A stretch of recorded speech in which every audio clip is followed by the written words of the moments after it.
Ashimwe bene data. Gloire à toi, Seigneur Jésus. Uyu munsi umutwe w'ijambo tugiye kureba uyu munsi Aujourd'hui, le thème de la parole que nous allons voir, ni tugiye umutwe uravuga ngo kuba muri Yesu. le thème dit vivre en Jésus-Christ. None twenda dusobanura tureba kuki kuba muri Yesu. Nous allons expliquer pourquoi être en Jésus-Christ.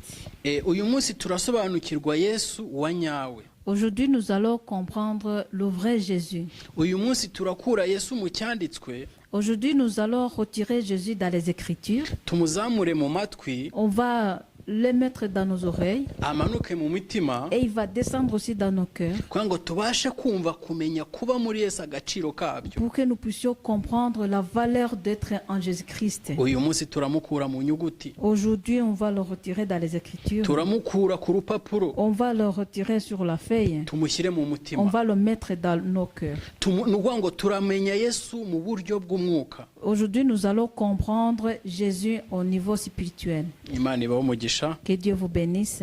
Turareba muri Yohani, Nous allons voir dans Jean, ubutumwa bwiza bwa Yohani, dans l'évangile de Jean, ibice 14, chapitre 14, umurongo wa 8. verset 8. Turasoma tugeze ku 10. Nous allons lire jusqu'à verset 10. Turahera cyane ku magambo akomeye. Nous allons commencer par les mots difficiles. Ni amagambo asobanuzwa umwuka. C'est les paroles qui ont expliqué par le Saint-Esprit. Ntago wabasha kuyasobanukirwa mu mubiri. On ne peut pas le comprendre selon la chair. Amen. Amen. Haravuga hati, Filipo aramubwira ati databuja twereke data wa twese biraba bihagije. Yesu aramubaza ati, nabanye namwe iminsi ingana ityo kandi ntiwari wamenya Filipo? Umbonye ababonye data wa twese. Ntiwizeye yuko ndi muri data na data akaba ari muri jye? Amagambo mbabwira sinyavuga ku bwanjye, ahubwo data uguma muri jye niwe ukora imirimo ye. Amen. Philippe lui dit, Seigneur, montre-nous le Père et cela nous suffit. Jésus lui dit, il y a si longtemps que je suis avec vous et tu ne m'as pas connu, Philippe. Celui qui m'a vu a vu le Père. Comment dis-tu, montre-nous le Père? Ne crois-tu pas que je suis dans le Père et que le Père est à moi? Les paroles que je vous dis, je ne les dis pas de moi-même, et le Père qui demeure en moi, c'est lui qui fait les œuvres. Amen. Imana iguhe umugisha. Que Dieu te bénisse. Ngo ubonye data, Donc celui qui a vu mon Père, ababonye na Yesu. il me voit aussi. Ubonye Yesu, Celui qui voit Jésus, ababonye na data. il voit aussi mon Père. Ni amagambo akomeye cyane kumva. Ce sont les deux mots qui est difficile à comprendre, qui sont difficiles à comprendre. Hano ubirebesheje amaso cyangwa se usomye ibyanditswe, Ici, quand tu lis juste les Écritures, ubona yuko ari abantu babiri. on voit que c'est juste deux personnes. Ubona ko hari data On voit qu'il y a le Père, cyangwa se Imana, ou bien Dieu, hakaba na Yesu. et Jésus. Ariko ababwirwaga, Mais les gens qu'on parlait, cyangwa nk'uko Filipo yabajije, comme Philippe a posé la question, biragaragara ko yabonaga Yesu wenyine. ça se voit que Philippe ne voyait que Jésus. Kandi nabwo yabonaga Yesu w'umubiri. Et il voyait Jésus qui portait la chair. Ntabwo yamubonye mu mwuka. Il ne le voyait pas en esprit. Ntabwo yasobanukiwe mu buryo bw'umwuka. Il n'a pas bien compris au niveau spirituel. Uyu munsi rero tugiye gusobanukirwa Yesu Aujourd'hui, nous allons bien comprendre Jésus mu buryo bw'umwuka. dans la façon spirituelle. Ashobora kuba hari mwene data Il peut y avoir notre bien-aimé wakiriye Yesu nk'umwami n'umukiza, qui a reçu Jésus comme son sauveur et son Seigneur, ariko akaba agishidikanya. mais qui a encore des doutes. Ko nakunze kubyumva kenshi, Parce que j'ai entendu souvent parler. abantu bakunda kubaza Il y a ngo les ese gens qui yesu aiment- ni imana. il y a les gens qui demandent souvent est-ce que Jésus est un Dieu? Umukristo wakira yesu nk'umwami n'umukiza unasenga, Un chrétien qui a reçu Jésus comme son sauveur et son Seigneur et même qui prie, ntabashe kwesipurika umwami we qui n'arrive pas à expliquer vraiment son roi, kuko ashobora kuba atamusobanukiwe nawe. c'est possible que peut-être il ne comprend pas bien qui est Jésus. Benshi bavuga ati nuko twabyumvise natwe, Beaucoup de gens disent oui, nous aussi on l'a entendu comme ça. nuko batubwiye. C'est comme ça qu'on nous a dit. Uyu munsi tugiye gusobanukirwa yesu, Aujourd'hui, nous allons bien comprendre Jésus. tugiye kumureba mu buryo bw'umwuka. On va le voir d'une façon spirituelle. Ni ukuvuga ngo ubonye yesu aba abonye imana. Ça veut dire ceux qui voient Jésus voient aussi Dieu. Iri jambo turagenda dukurikiza amagambo agenda aryesipurika neza. On va bien suivre les mots qui vont expliquer, qui vont bien vous expliquer. Ni ukuvuga ngo ubonye data aba abonye na yesu. Donc, celui qui vit Dieu vit aussi Jésus. Ubonye yesu aba abonye na data. Celui qui vit Jésus vit aussi Dieu. Birashoboka ko ushobora kumara imyaka cyangwa ibihe birebire usenga, Il peut arriver que tu peux passer beaucoup d'années ou trop longtemps en prière, ariko utarageraho ushobora kwesipurika bene data yesu, mais sans avoir, donc sans arriver encore là où tu peux vraiment expliquer à tes proches qui est Jésus. bishobora kuba ari nabyo bigenda bitera impagarara nyinshi mu ibibazo mu bakristo. Et ça c'est possible que aussi ça met la confusion aussi dans beaucoup de chrétiens. Ugasanga umuntu ntabwo afata yesu nk'ahari umwami we. Donc on voit que quelqu'un ne prend pas Jésus comme son sauveur. Ugasanga umuntu ntiringiye yesu. Et on voit que il y a quelqu'un qui n'arrive pas à avoir confiance ou à avoir la foi en Jésus-Christ. Ukabibona mu buryo butandukanye. Et tu vois ça dans les différentes façons. Umuntu yahura n'ibibazo ugasanga avuye kuri yesu. Et quand la personne qui est comme ça rencontre des problèmes et abandonne Jésus, ari byo tujya twita kugwa, et ce qu'on appelle trépailler, cyangwa se gusubira inyuma, ou bien reculer, donc laisser le salut. Uyu mugabo ni umugabo ukomeye cyane. Cet homme, Jésus, c'est un grand homme. Ni umugabo ushobora kwishingikiriza. C'est un homme à qui tu peux t'appuyer sur lui. Ni ukuvuga ngo nta kibazo na kimwe gishobora kukunyeganyeza uwishingikirije yesu. C'est-à-dire, il n'y a pas un problème qui peut vraiment te faire bouger tant que tu es réfugié en Jésus-Christ. Aho tubona abantu benshi basubira mu byaha, Là où on voit beaucoup de gens qui retournent dans leurs péchés, kandi baragaragaye bakira yesu nk'umwami alors n'umukiza. qu'on les avait vus en recevant Jésus comme leur Seigneur et leur Sauveur. Bigaragara ko atumvise uburemere bwa yesu. Ça montre que cette personne-là n'a pas bien compris la grandeur de Jésus-Christ. Alléluia. Amen. Reka twongere turebe Yohana. Ni inyuma gatoya. On va reculer un peu dans Jean. Yohana ibice 8. Jean chapitre 8. Umurongo wa 31 verset 31 kugera kuri 32 jusqu'au verset 32. Haravuga hati, nuko Yesu abwira abayuda bamwemeye ati, nimuguma mu ijambo ryanjye muzaba bigishwa banjye nyakuri, namwe muzamenya ukuri kandi ukuri niko kuzababatura.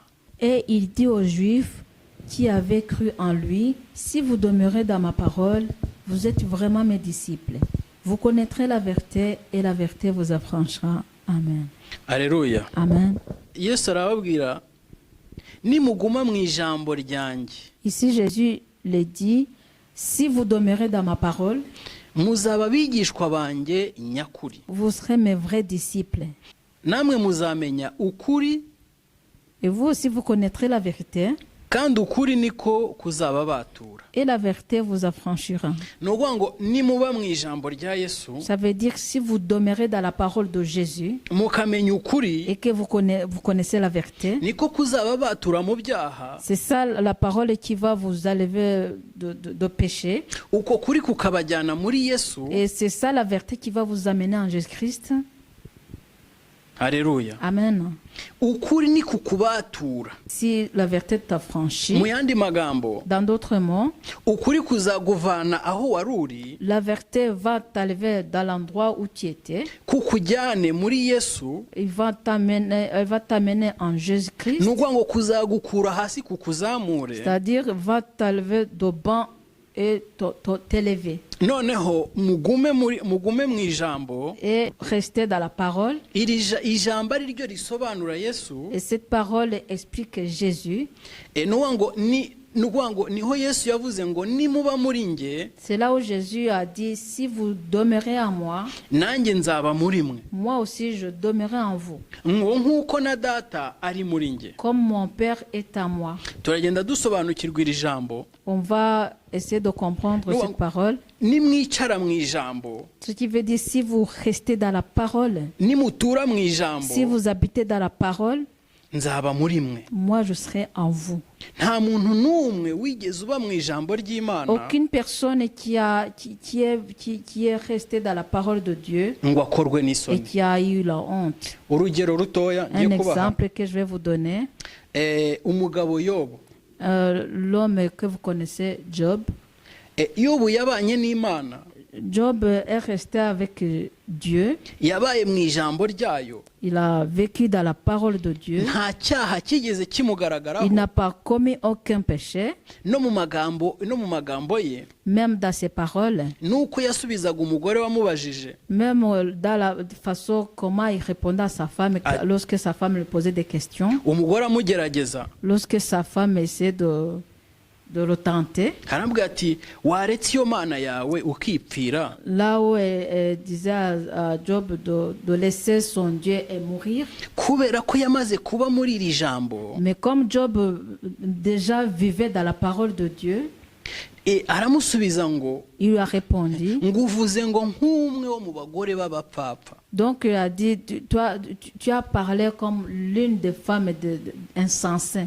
Mu bisubizo yamusubije, Dans les réponses que Job lui a données, mu magambo yamuvugishije, dans la parole qu'il lui a fait parler, yamusubije neza. donc Job a bien répondu à sa femme. Mu kanwa ke ntihabaye gucumura. Donc dans la bouche de Job, il n'y a pas eu de péché. N'imvugo ntiyabaye mu bwibone. Même sa parole, il n'y avait pas l'arrogance. Ntihabayemo n'uburakari. Il n'a pas été fâché. Alléluia. Amen. Nimuba mu ijambo ryanjye. Donc ça veut dire, si vous restez dans ma parole, muzamenya ukuri. vous connaîtrez la vérité. Ariko ntitumenye ukuri kubera ko tutaba mu ijambo. Mais nous ne connaissons pas la vérité parce qu'on ne reste pas dans la parole. Iby'umwuka ntitubisobanukirwa. On ne comprend pas bien des choses spirituelles. Kubera ko tutaba no mu byanditswe. Parce qu'on ne vit pas même dans les Écritures. Tugomba kurespekta ibyanditswe. On doit respecter les Écritures. Tugomba kuba mu ijambo. On doit rester dans la parole. Tukarihagararamo. S'appuyer dessus. Tukagaragarira mu ijambo iminsi yose. On doit vivre dans la parole tous les jours. Mu kazi ukora bakakubona mu ijambo. Dans ton travail, on doit te voir dans la parole de Dieu. Mu nshuti bakakubona mu Même ijambo. dans les amis, on doit te voir dans la parole de Mu Dieu. mibereho ukaba mu Dans ijambo. ta vie de tous les jours, tu dois vivre dans la parole. Reka mbabwire uri mu ijambo. Laissez-moi vous dire, quand vous êtes de la parole, Uraryama ukabona ko Yesu akureba. quand tu dors, quand tu te couches, tu vois que Jésus te voit. Mu kazi ubona ko Yesu akureba. Dans le travail, tu vois que Jésus te regarde. Mu bintu byose ubona ko Yesu ari Dans kukureba. toutes choses, tu vois que Jésus te regarde. Iyo ubibona gutyo, Lorsque tu vois ça comme ça, ni ukuvuga ngo uba utuye muri we, ça veut dire que tu habites en lui nawe atuye muri et wowe. que lui habite aussi en toi. Alléluia. Amen. ibibazo byinshi tubona abagore bari kwirukana abagabo birukana abagore. Beaucoup de problèmes que nous remarquons, là on voit les femmes chasser leurs maris de leur maison, ou bien les hommes chasser leurs épouses de leur foyer. Reka mbasobanurire nuko bataba mu ijambo. C'est parce qu'ils vivent pas dans la parole. Ntago baba muri Yesu. Ils vivent pas en Jésus-Christ. Yesu ni amahoro. Jésus est la paix. Yesu ni ubuzima. Jésus est la vie. Yesu ni ubugingo. Jésus est la vie éternelle. Yesu ni byose kumufite. Jésus est tout pour celui qui croit à lui. Iyo uri muri Yesu ntago uba ukireba gauche à droite. Lorsque tu es en Jésus-Christ, tu ne regardes pas à gauche ni à droite. Iyo uba muri Yesu uba ubayeho. Lorsque tu vis en Jésus-Christ, tu vis vraiment. Alléluia. Amen. Ugira inshuti zawe zose zikakugumaho. Tu as tes amis restent avec toi. Kandi nawe ugumana n'inshuti zawe. Et toi aussi tu restes avec tes amis. Ntago ugomba kugira abanzi. Tu dois pas avoir les ennemis. Kuba muri Yesu reka mbabwire. Laissez-moi vous dire le fait d'être en Jésus-Christ. Reka mbaho urugero ruto rwo kuba muri Yesu. Je vais vous donner un petit exemple d'être en Jésus-Christ. Mu rugendo nagize kugira ngo ngere muri Yesu. Dans le voyage que j'ai fait pour que j'arrive à vivre en Jésus-Christ, c'est un petit témoignage que je vais vous donner. Après, je vais revenir sur cette parole pour comprendre qui est Jésus-Christ. Avant que je reçois le salut, je vais vous donner un petit témoignage. Il y a une fille que j'aimais. Je l'aimais beaucoup.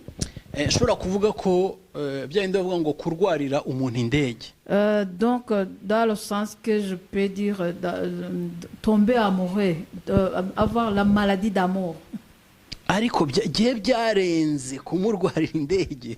Mais moi, ça m'a dépassé d'être tombé malade d'amour.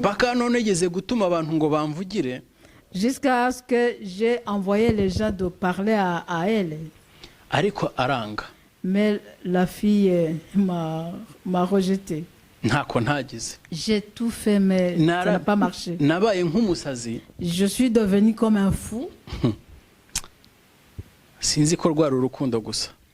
Je ne sais pas si c'était que l'amour. Mais lorsque j'ai reçu le salut, après 1 an, je pense, elle-même, c'est elle qui est venue me chercher. Et puis elle m'a dit, maintenant je suis d'accord. Et moi aussi je lui ai dit, parce que moi aussi je l'aimais toujours. Avoir le salut de Jésus, ça ne m'a pas enlevé l'amour que j'avais envers elle à ce moment-là. Moi, c'est comme si j'ai eu la bonne réponse que je voulais.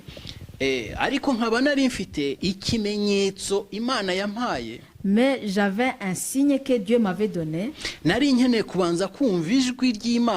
Moi, j'attendais d'abord la voix de Dieu. Elle m'a montré toutes sortes de choses qu'elle m'aime. Elle m'a donné beaucoup d'exemples pour me montrer qu'elle m'aime. Mais après un petit temps,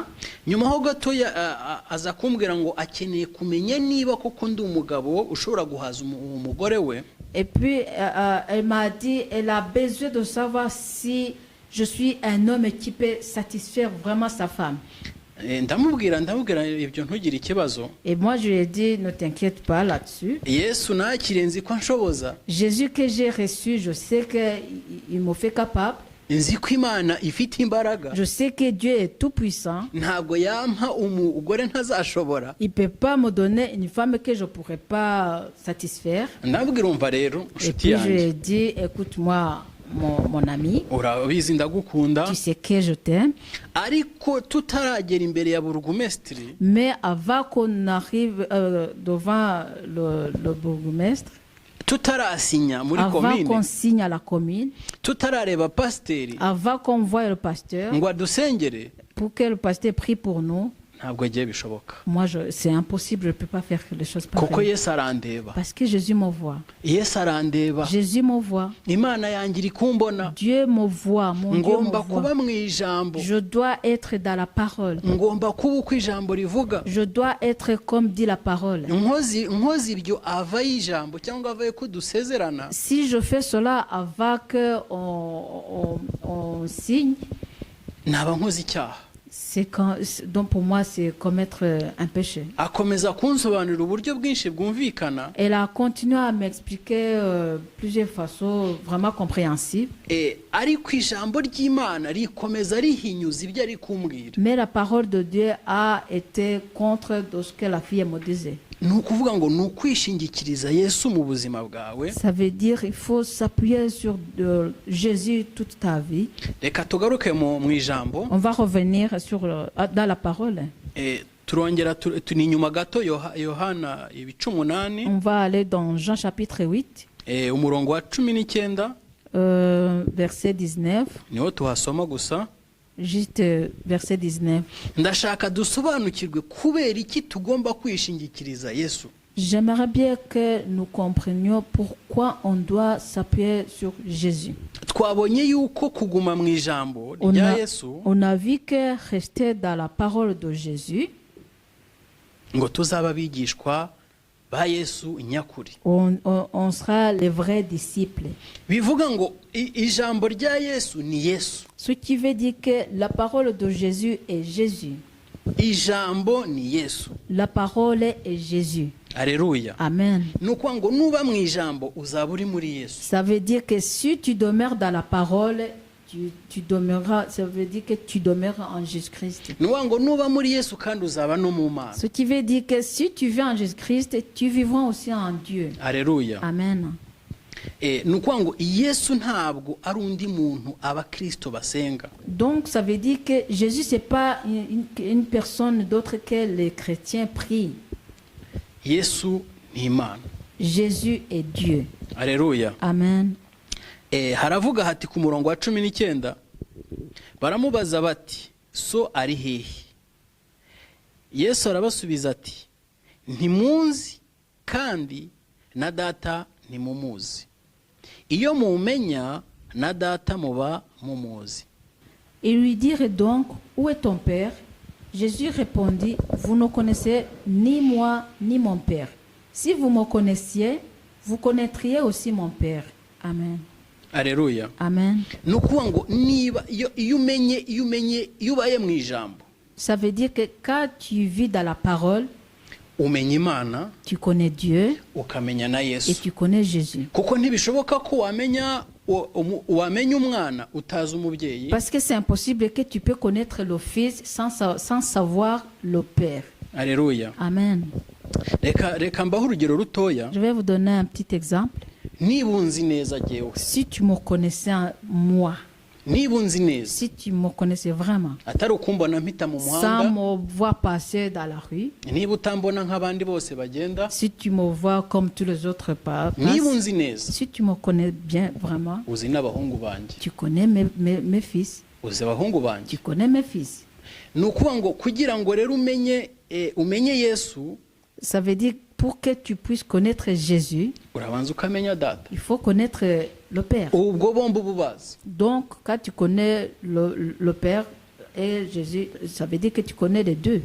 Alléluia. Amen. Imana ibahe umugisha. Que Dieu vous bénisse. Reka twihute cyane noneho. On va aller vite. Tugiye kureba noneho igisubizo cy'iri jambo ryose twabonye. Maintenant, nous allons voir la réponse de toute cette parole que nous venons de voir. Tugiye muri Yohana. On va en Jean. Igice cya mbere. Jean chapitre 1. Igice cya mbere nanone kandi ku murongo wa mbere. Jean chapitre 1 verset 1. Kugera ku murongo wa 4. Verset 1 jusqu'à 4. Haravuga hati mbere na mbere hariho jambo. Jambo yahoranye n'Imana kandi jambo yari Imana. Uwo yahoranye n'Imana mbere na mbere. Ibintu byose niwe wabiremye ndetse mu byaremwe byose nta na kimwe kitaremwe nawe.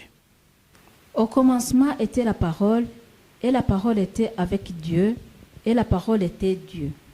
Elle était au commencement avec Dieu. Toutes choses ont été faites par elle, et rien de ce qui a été fait n'a été fait sans elle. En elle était la vie, et la vie était la lumière des hommes. Amen. Alléluia. Amen. Mbere na mbere hariho jambo. Jambo uwo yahoranye n'Imana. Au commencement était la parole, et la parole était avec Dieu. Reka dusobanure rino jambo riraza kwesplika hariya hose twasomye. Nous allons expliquer cette parole qui va expliquer toutes les paroles que nous venons de lire tout à l'heure. Ni kenshi Yesu yakunze kuvuga ngo ndi muri data. Souvent Jésus a dit qu'il est en son Père. Alléluia. Amen. Ngo na data ari muri nge. Et mon Père est en moi. Reka nsobanure rino jambo. Je vais vous expliquer. Turaritindaho. On va traîner un peu. Ngo mbere na mbere hariho jambo. Donc, Jambo, au commencement, il était la parole. Jambo yahoranye n'Imana. Et la parole était avec Dieu. Ngo kandi jambo yari Imana. Et la parole était Dieu. Nuko ngo Yesu avuye kuba uwo ku giti cye abaye umwe n'Imana. Donc ça veut dire Jésus n'est plus lui seul, il est avec Dieu. Byari bigoye cyane ko Yesu abwira aba Filipo ko ari kumwe na data. C'était difficile que Jésus dit à Philippe qu'il est avec son Père. Philippe atabona data. Et que Philippe ne voyait pas le Père de Jésus. Cyangwa se atabona Imana. Ou bien Philippe ne voyait pas Dieu. Byari bigoye ko yabyumva. C'était difficile de comprendre cela. Iri jambo rigiye kubisobanura neza. Cette parole va bien expliquer. Ubundi reka mbisobanure muri ubu buryo. Je vais vous expliquer de cette façon. Ubundi kugira ngo ubone ijambo. Pour que tu arrives à trouver la parole. None mama kugira ngo ubone ijambo. Pour que tu arrives à trouver la parole. Ubone ijambo mu buryo bubiri. Tu vois la parole dans deux façons. Ijambo ribona mu buryo bw'igitekerezo. La parole tu la vois d'une façon dans la pensée. Ushobora gutekereza ukandika. Tu peux penser et tu écris. Ubwo ukahita ubona ijambo. Et là tu trouves la parole. Cyangwa se ukavuga. Ou bien tu parles. Nyuma ukabona ijambo. Et après tu trouves la parole. Ni ukuvuga ngo rero Yesu ni ijambo. Ça veut dire que Jésus est la parole. Ni kandi ni ijambo w'Imana. Et la parole de Dieu. Iyo turebye mu itangiriro. Quand nous regardons dans Genèse. Reka mpate mu gice cya mbere. Quand nous regardons dans Genèse chapitre 1. Ku rupapuro rwa mbere rw'itangiriro. Nitangiriye igice cya mbere. Genèse chapitre 1. Duhere ku murongo wa gatatu. On va commencer au verset 3. Imana iravuga iti. Dieu dit. Habeho umucyo. Que la lumière soit. Umucyo ubaho. Et la lumière fut. Alléluia. Amen. Nukuvuga ngo ijambo rivuye mu gitekerezo. Ça veut dire que la parole qui vient de penser. Ntabwo rirema. Ça crée pas quelque chose. Ijambo rivuye mu gitekerezo ntirirema. La parole qui vient d'une pensée, ça crée pas quelque chose. Ariko ijambo rivuye mu ijwi. Mais la parole qui vient de la voix. Niryo rirema. C'est ça la parole qui crée quelque chose. Alléluia. Amen. Niyo mpamvu Yesu ari ijambo. C'est pourquoi Jésus est la parole. Kandi yahoranye n'Imana. Et il a été avec Dieu. Ni ukuvuga ngo niba rero Yesu. Ça veut dire que si Jésus ari ijambo. Est la parole. Ni ukuvuga ngo ni Imana. Ça veut dire qu'il est Dieu. Kuko nta hantu na hamwe ushobora kujya usize ijwi ryawe. Parce que tu peux pas partir nulle part en laissant ta voix. Nta muntu n'umwe nigeze numva. J'ai jamais vu une personne ushobora kugenda agasiga ijwi mu gihugu cye. Qui peut partir et laisser sa voix dans son pays. Yajya mu kindi gihugu ngo habone irindi. Et que s'il arrive dans un autre pays, il trouve une autre sa voix. Ntabwo bishoboka. Non, c'est impossible. Ni ukuvuga ngo Imana yavuze ngo ntihabeho umucyo. Ça veut dire que Dieu qui a dit que la lumière fut. niyo yamanutse yambara umubiri C'est lui qui est descendu, qui a porté la chair, kugira ngo iyobora abatuye isi, pour qu'il conduise les gens qui habitent ce monde, kugira ngo abatuye isi babone ubugingo. pour que les gens qui habitent dans ce monde puissent trouver la vie éternelle. Ni ukuvuga ngo rero iyo uri muri Yesu Ça veut dire que quand tu es en Jésus, uba uri mu Mana. ça veut dire que tu es en Dieu aussi. Ntabwo iyo uri muri Yesu uba utari mu Mana. Ça ne veut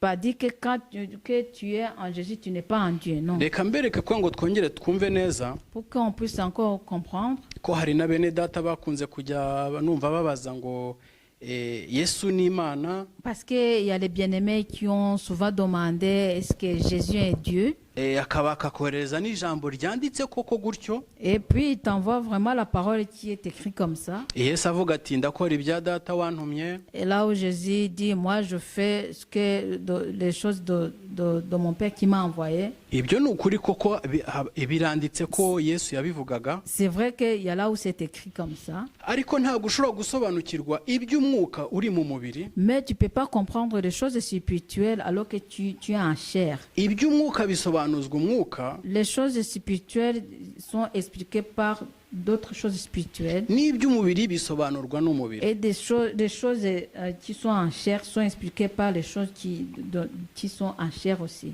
Alléluia. Amen. Reka mbereke neza aho yakunze kuvuga ngo ntimunzi. Je vais vous montrer là où Jésus disait souvent que vous me connaissez. Ngo impamvu mutanzi. Et la raison pour laquelle vous ne me connaissez pas, ngo nuko mutazi na data. c'est parce que vous ne connaissez pas mon Père. Ni ukuvuga ngo rero ntabwo ushobora kumenya, ntabwo ushobora kubona umwe ngo wibagirwe undi. Ça veut dire que tu ne peux pas voir l'un et tu oublies l'autre. Iyo ubaye rero muri Yesu ubasha kuba uri mu Mana.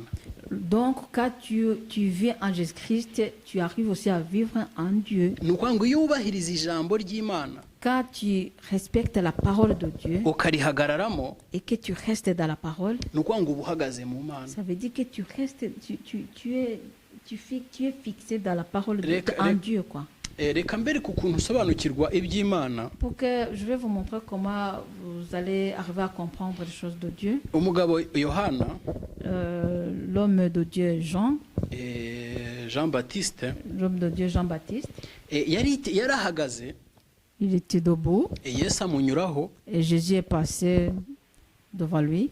arahagarara avuga ati ati dore umwana w'intama w'Imana. Et puis il a vu Jésus, il a dit voici l'agneau de Dieu. Alléluia. Amen. Ni ukuvuga ngo we ntabwo yamureberaga mu mubiri. Ça veut dire que Jean ne voyait pas Jésus dans la chair, non. We ntabwo yamubonye mu mubiri ko ari uwo kwa Yosefu. Il n'a pas vu en chair que Jésus vient de Joseph. Yamubonyemo directement igitambo cy'abatuye isi. Il a vu Jésus en tant que le sacrifice que Dieu a donné aux gens qui habitent ce monde.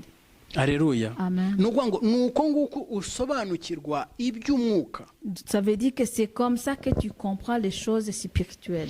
Ni ukuvuga ngo urabanza ukaba mu ijambo. Ça veut dire que tu vis d'abord dans la parole ukarirespekta, et tu honores cette parole. iyo urirespekta, Quand tu respectes la parole, niho uba uri muri Yesu. c'est là où tu es en Jésus-Christ. Niho mwuka rero umufasha Yesu yasezeranyije. C'est là où le Saint-Esprit que Jésus nous a promis. Niho amanuka akagusobanurira. C'est là où le Saint-Esprit descend et commence à t'expliquer. Alléluia. Amen.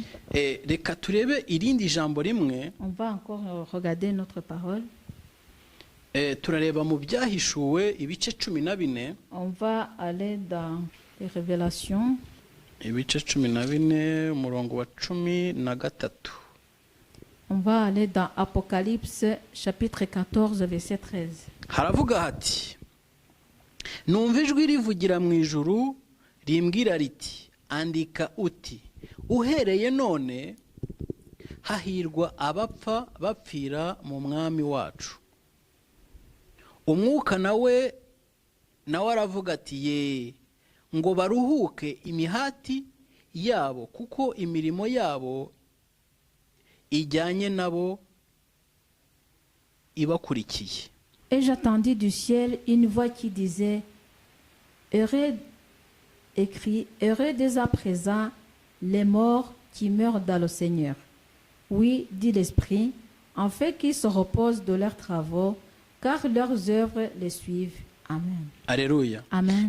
hahirwa ba bandi baba mu ijambo. Donc ça veut dire heureux c'est ceux qui vivent dans la parole. Ngo iyo upfuye uri mu ijambo. C'est-à-dire quand tu meurs et que tu étais dans la parole. Ngo upfiriye muri Yesu. Ça veut dire que tu meurs en Jésus-Christ. Kandi upfiriye mu Mana. Et tu meurs en Dieu aussi. Kandi upfiriye mu Mwami. Et tu meurs dans ton roi.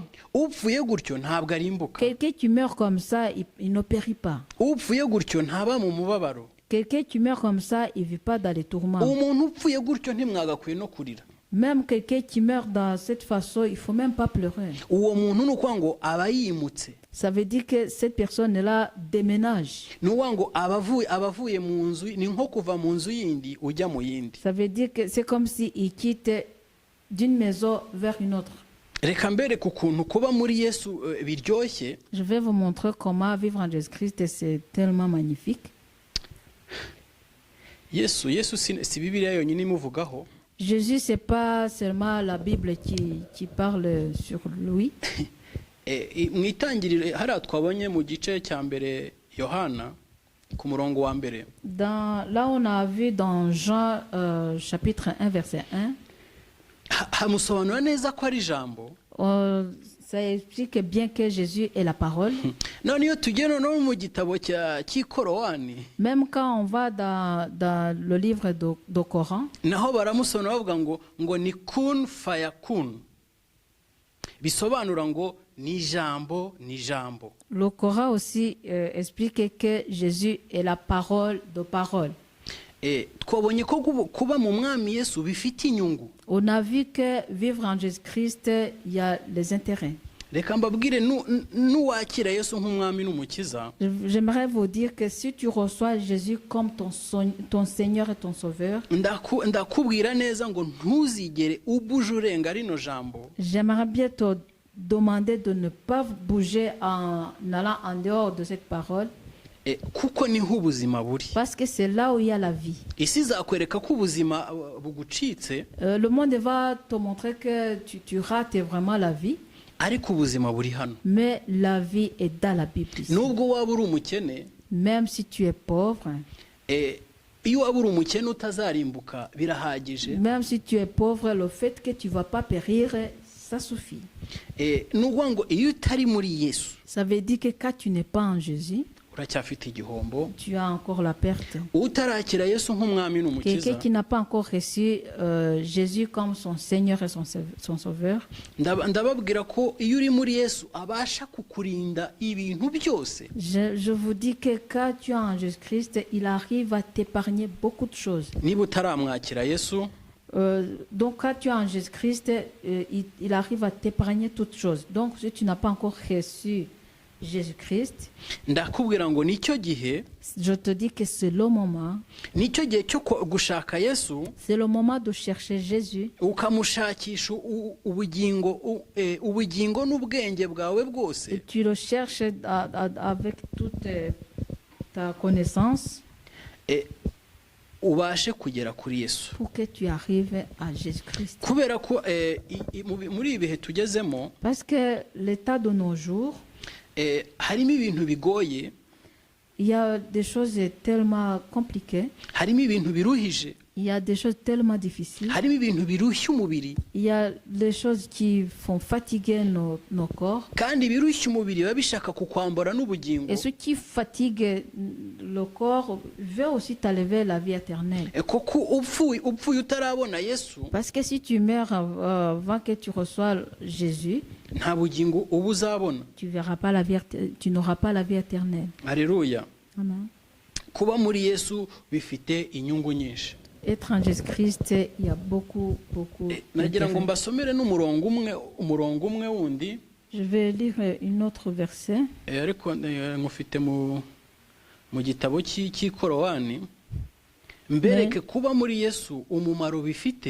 ce verset est dans le livre du Coran. C'est pour vous montrer que l'importance de vivre en Jésus-Christ.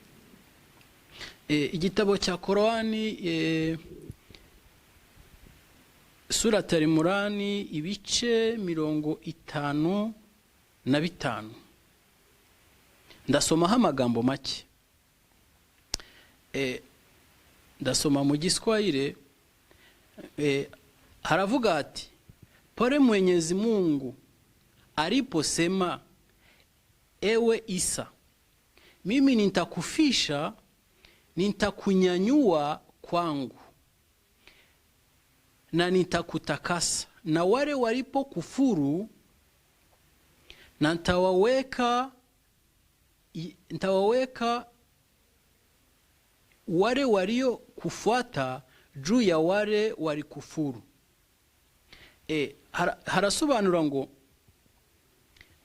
yewe Yesu ngo igihe uzapfira cyangwa se igihe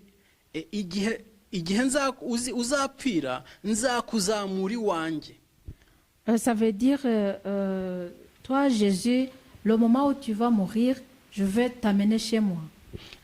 ngo bariya bagukurikiye, Les gens qui t'ont suivi, ngo nzabashyira munsi, je vais les mettre en bas. abagukurikiye nzabashyira hejuru y'abaguhakanye. Les gens qui t'ont suivi, je les mettrai au-dessus des personnes qui ont protesté contre toi. Icyo ni igitabo cya Korani kibivuga. Ça, c'est le livre de Coran qui dit Nuko ça. ngo mwebwe mwakiriye Yesu nk'umwami n'umukiza. Ça veut dire que vous qui avez reçu Jésus comme votre sauveur et votre Seigneur.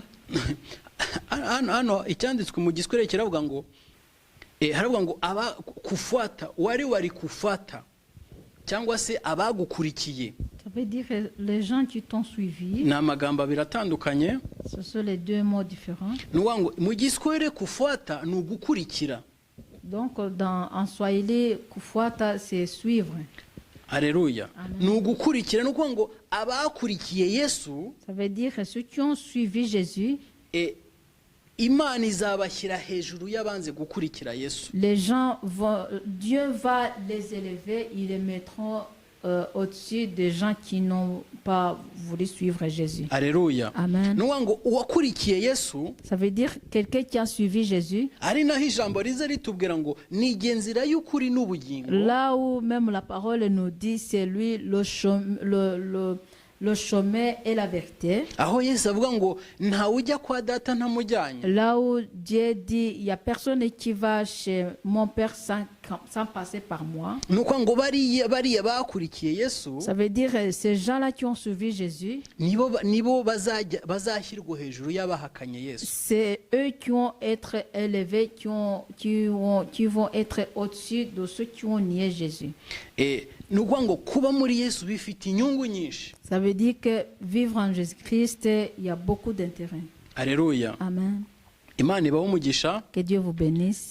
Hari benshi bakunda kumpa imirongo ngo mbasobanurire. Il y a beaucoup de gens qui me donnent les versets pour que je les explique. Mbasobanurire Yesu ni Imana cyangwa si Imana. Donc pour me demander de les expliquer si Jésus est un Dieu ou pas. Cyangwa se bene data nabo batari bamusobanukirwa Yesu muri ubu buryo. Ou bien même nos bien-aimés qui n'ont pas encore bien comprendre dans cette façon. Bamwakiriye Yesu nk'umwami n'umukiza. Qui ont déjà reçu Jésus comme leur sauveur et leur Seigneur. Ariko ntibumva uburemere bwiwe cyangwa gukomera kwe. Mais qui ne comprennent pas sa grandeur. Ku buryo batabasha kuba bakwesipurika impamvu bahagaze muri Yesu. En fait, de façon qu'ils n'arrivent pas d'expliquer pourquoi ils sont en Jésus-Christ. Uyu munsi twagerageje gusobanura Yesu. Aujourd'hui, nous avons essayé d'expliquer Jésus. Imana ibaho umugisha. Que Dieu vous bénisse. Ndizera kandi ko ijambo ryumvikanye. Et j'espère que vous avez bien compris la parole. Uwaba akeneye kugira icyo asobanuza. S'il y a quelqu'un qui a besoin encore plus d'explications. Munsi y'ino vidéo. en dessous de cette vidéo, cyangwa se munsi y'ino nyigisho ou bien en dessous de cet enseignement, hariho nimero il y a le numéro. mushobora kuyihamagara Vous pouvez l'appeler, cyangwa se mukandika message ou bien vous pouvez écrire un message, cyangwa se kuri commentaire ou bien même dans les commentaires, mugasobanuza neza icyo mutumvise, et vous demandez ce que vous n'avez pas compris. umukozi w'Imana abasobanurire byose. L'homme de Dieu le serviteur de Dieu va bien vous expliquer tout. Iryo ni ryo jambo Imana yaranshize ku rurimi C'est ça la parole que Dieu m'avait mis à cœur kugira ngo mbashe gusobanura iby'ubwiru bwayo. pour que j'arrive à expliquer son secret. Imana ibahe umugisha, Que Dieu vous bénisse Imana ikomeze ibane namwe, et que Dieu continue à être avec vous kandi Imana ibishimire, et que Dieu soit content de vous, ibarebe ijisho ryiza, qui vous regarde de bon œil kandi ibahe imbaraga bene data. et qui vous donne la force bien-aimée. Amen. Amen.